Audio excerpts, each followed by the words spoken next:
All right, everyone, welcome back into another props video. Going to be breaking down the top prop bets in the NFL for the Sunday slate of games. Let's go ahead and get into it.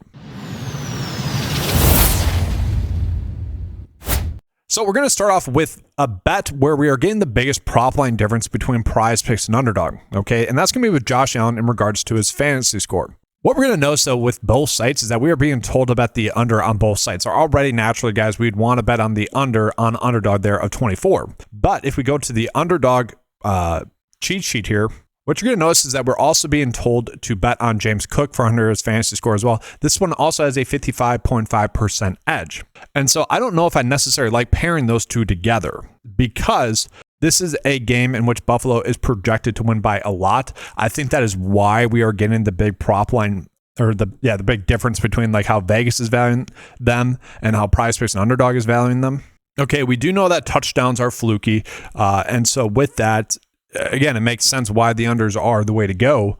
But I do kind of see one of those two scoring a touchdown and maybe even two. And so I don't like the idea of pairing them two together for both of them for the under fantasy score on underdog. What I would rather do is if you are betting on James Cook for under his fantasy score on underdog, you could end up just betting on Josh Allen for over his fantasy score on Prize Picks. I actually don't think that's a terrible way to go with it. And if you're betting on the underdog under therefore his fantasy score, you could actually just bet on James Cook for over his fantasy score on Prize Picks. Okay, that way you're going to maybe do a 3-slip bet. Those bets heavily correlate. I don't mind that idea. But again, I think the reason why we are seeing the big edge there with both of those two is probably the fact that they're not likely to play the full game. Okay, 15-point spread is crazy. This could end up being a game in which, Ray Davis gets a little bit more work, Ty Johnson gets a little bit more work out of the backfield, and you just see the time of possession just be heavily in favor of the Bills just because they're rushing the football a bunch. And so I don't mind that route. I did want to start with that, though, because that is a pretty clear edge that we are getting.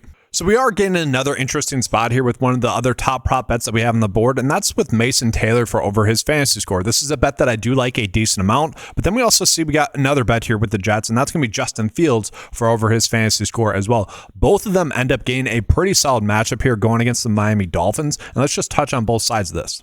And we take a peek at Mason Taylor, guys. Okay, so he had 6 targets last week, 4 receptions, and only 18 yards. Don't necessarily love that, but he is playing a lot of snaps. So he's playing about 78% of the snaps, but only getting 57% route share. So we don't necessarily like that number. You would honestly think that'd be more flipped. They'd be getting a majority of the routes rather than the snaps in general. But the biggest problem for Mason Taylor is Justin Fields is going to be his quarterback in this game. If it was Tyrod Taylor, I'd be so happy firing off this prop bet because he gets a phenomenal matchup going against the Miami Dolphins, who have given up the second most points per game on average, excluding the Seahawks who played on Thursday Night Football. Could end up being the third best matchup for opposing Titans. Whatever, you guys get the point there. It's a good matchup for Mason Taylor. And so if Justin Fields was not the quarterback, I'd be feeling so much better about this because obviously Justin Fields is more of a rushing quarterback rather than like a good thrower. And so especially towards the tight end. And it just leads to a lack of consistency in terms of offensive production, in terms of predictability. And so we do have to make a choice here. Do we want to bet on Mason Taylor, who is like the best bet that we have on the board for Sunday, or do we want to bet on Justin Fields? So I'll pull up the stats for Justin Fields here for you guys. So it is likely for him to throw for a passing touchdown. So that's 4 points right there. He does have a very high pass and rush yards total there as well, which should raise up his floor a decent amount. Okay, they're not expecting him to score a touchdown rushing the football. That's a little bit of a concern, but this is actually an interesting bet because if you look at the matchup with the Dolphins, they've actually given up 3 rushing touchdowns to opposing quarterbacks. So I would say that actually leads to Justin Fields maybe being able to score a rushing touchdown.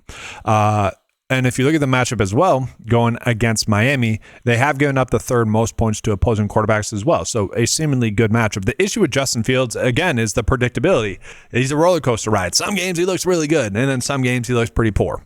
And you don't really know what's going to happen. Okay, we actually saw this a lot throughout training camp. One day he'd be lighting up with a bunch of the film that people were showing, and then the next day he wouldn't be able to hit Garrett Wilson on a short pop pass or a screenplay. It was crazy, right? And so that does lead to a little bit of lack of predictability there, but overall, not terrible. And then let's go ahead and jump on into some more underdog prop bets, guys. We got 2 interesting ones here with Woody Marks and Nick Chubb. So if you guys are playing season long, I would try to pick up Woody Marks if you guys have not done so. I don't get why he hasn't gotten more hype, especially in general, actually. I've compared him to like Tootin a decent amount. I would rather have Woody Marks than Tootin because Woody Marks has a better chance of just being the overall number one back in this backfield. And he's looked good doing it thus far. But it is still Nick Chubb. He is still going to be treated as the RB1. The biggest question that we have to ask ourselves is, will either of them score a touchdown? This kind of falls into the Josh Allen, James Cook dilemma that we are in. We almost have to pick and choose one of these two. So it does end up being a pretty good matchup going against the Titans, but I don't really think that's necessarily true. Like they have been a break defense, if you will, where for a majority of the game they'll be doing really well, and then just due to their offense probably being terrible, they're on their field too much, and then we'll end up giving up a big play. But they get a matchup against the Texans, who have not looked all that good offensively, and so maybe they don't actually end up breaking. You know, it's kind of the opposite of bend but don't break. It's break but don't bend for the Tennessee Titans pretty much. But Woody Marks, if he continues to get more work, he could end up getting this over. I just think that's asking a lot, especially when Nick Chubb has not looked bad. It's just, yes, you're going to get Woody Marks more and more carries throughout the season as he continues to look good and be impressive. I said Woody Marks, in terms of the running backs that the Texans have, is the best running back in terms of being the best at every aspect of being a running back. I think Nick Chubb is currently a better runner. I think Dare Ogunbowale is still a better third down back, but I don't think that you're just going to get Woody Marks on the field. So it could end up blowing up in our face where he gets the majority of the carries and then Nick Chubb is not getting the over. But Nick Chubb is still going to get probably around 12, let's just say 10 to 12 opportunities in this game regardless. Because again, he hasn't looked bad. He's been pretty darn solid there as well. And again, they do on paper get a good matchup. And if someone's going to fall into the end zone, it probably will be Nick Chubb. But if they end up splitting the workload about 50% of the carries like they have been, I could see around possibilities where they both end up hitting the over under. Obviously, that's not a bet though that I particularly want to do. I don't want to bet on both of them. And then another bet that's really popping up is going to be Aaron Rodgers for over his fantasy score. Now, this is a bet that I probably just won't be making all that much. The Vikings defense looked really good last week. I actually felt very bad for Jake Browning. The last 2 weeks, he's played much better than what people think, actually.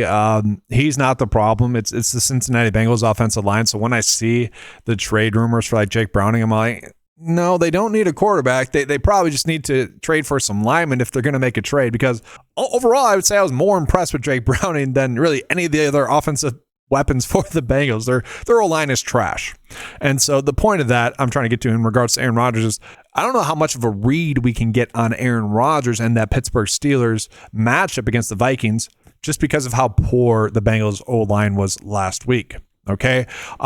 The issue that I have with Aaron Rodgers is if this was a regular game and it wasn't overseas, I would be like, yes, we're betting his over 13 for his fantasy score. The issue that we have is Aaron Rodgers has never traveled well. Okay, he's just not good at it. I forget which game or team it was where maybe it was like the Niners couldn't play in their stadium or something like this, where they end up playing a Florida game, or I might be not remembering it correctly. It was when he was with the Packers, and they specifically did that because Rodgers didn't travel well.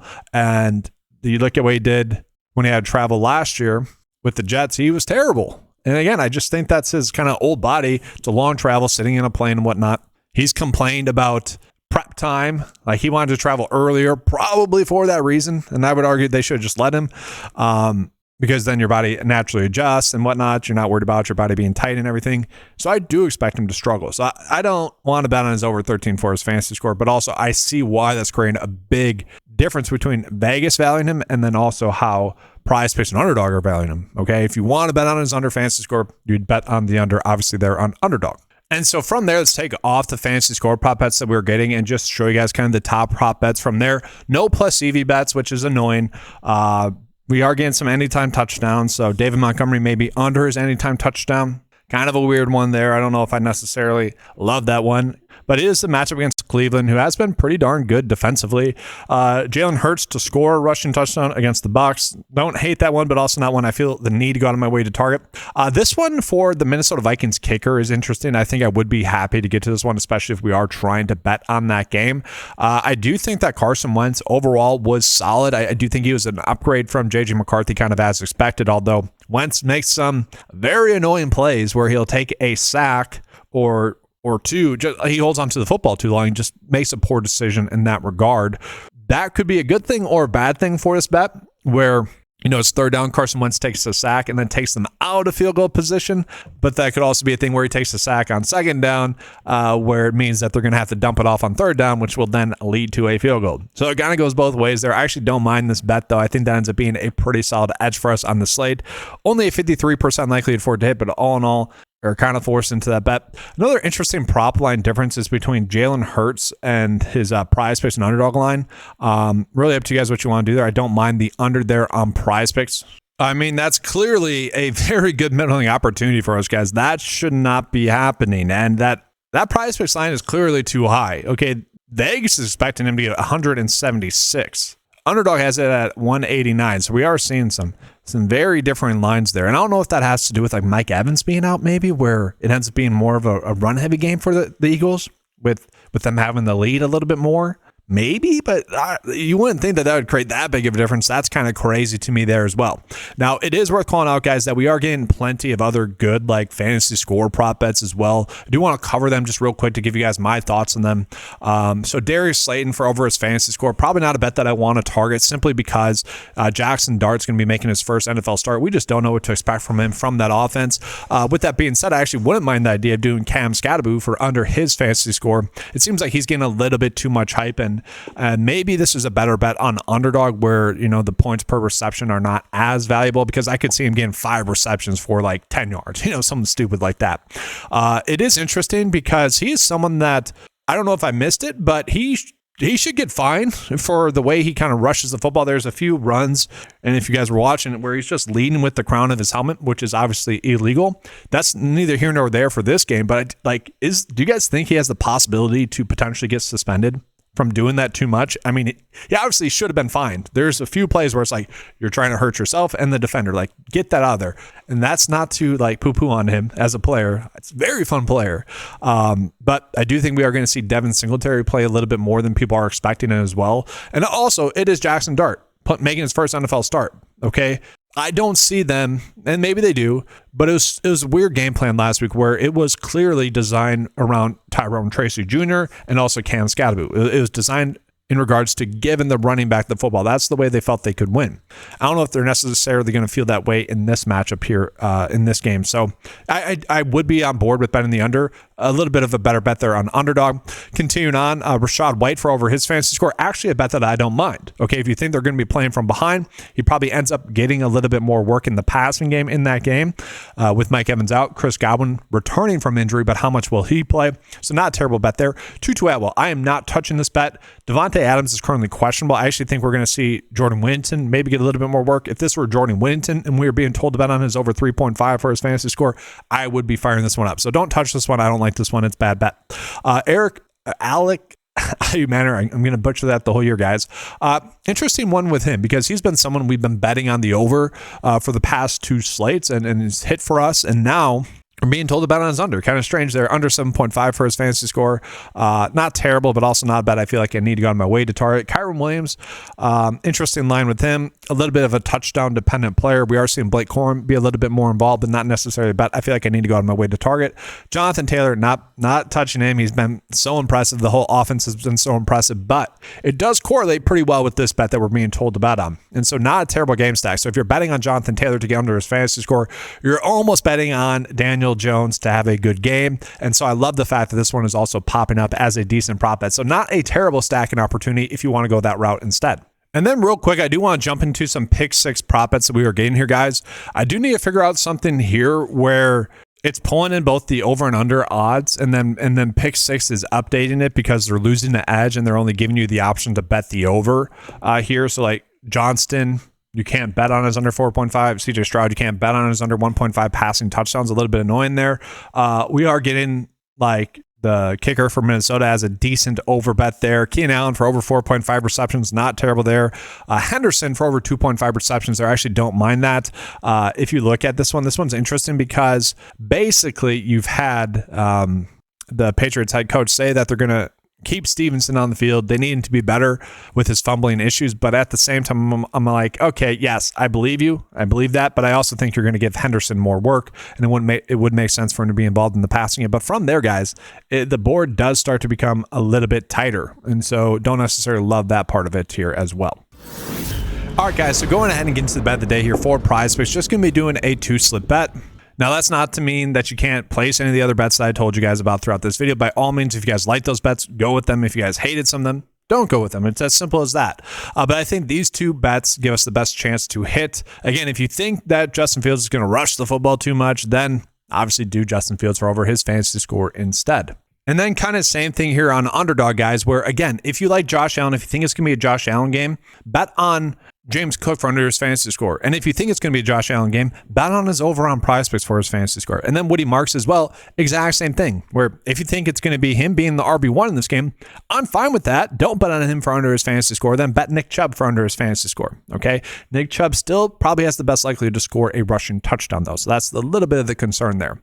And so definitely kind of a weird slate that we have, guys, in general for Sunday.